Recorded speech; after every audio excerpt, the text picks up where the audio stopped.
sometimes if there is a superior athlete, a dude who's just capable of doing things physically other dudes can't do, he doesn't have to rely on some of the fundamentals the way normal humans have to rely on them. So I think about Roy Jones and Bernard Hopkins. Roy Jones had supernatural, most talented fighter ever, right?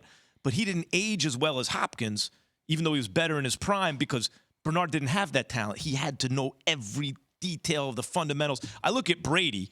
Brady has to do it just right to get it done his whole career. Rodgers was allowed to, his talent allowed him to do some things maybe you shouldn't do.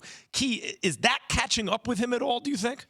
Has he lost a little quarter step in a way where he can't quite get away with what he's been getting away with? No, I wouldn't blame everything on Aaron Rodgers this year. Their team in general hasn't played well. Receivers dropping balls. They do get separation. They do get open, but they can't figure out how to catch and hold on to the football.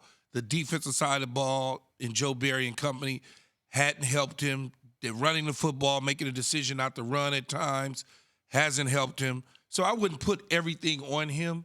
I just wouldn't. But he does look miserable. Do you think the Packers have buyer's remorse, Keith, like I talked about? Would you, if you were Brian Gutekunst, would you not to a degree? No, I wouldn't, because it's Aaron Rodgers, and if Aaron Rodgers was available on the shelf, I'm buying him. Even now? Like right now? Based on the right season? now. That's what I'm talking about. Yeah, because I know it's just not him. Right. I know it's so it's not else. a physical deterioration. Oh, no. Guy won back-to-back, coming off back-to-back MVPs. But that's the question. If you're Aaron Rodgers. Something's going on. If you're Aaron Rodgers, if you are pressing whatever it is, if you don't think you have the weapons, like, do you want to stay in Green Bay for another year? Nope. Not at this rate. Nope. I don't think he's going to end his career there, even though they just gave him the money. What kind of cap hit, though? Like, how does that work in terms of what he signed? Didn't he have an out after 1 year? His contract is structured weird, and I haven't read it, so I really don't know, Max, to be honest with you. Maybe that's the Dan Graziano question. Yeah, because I thought it was year to year. But we'll find out. Yeah, it's a 3-year deal, but it's out.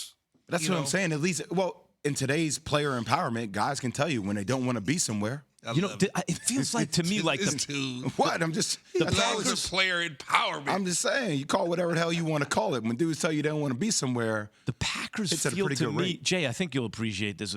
Back in the day, the Knicks had Patrick Ewing when I'm a kid, right? And I think at some point they must have made the calculation that, you know what? We don't need to tear it down to win a championship, to build it back up the right way to win a championship. As long as we make the second round of the playoffs, we're good, right? They were like good enough to be good enough.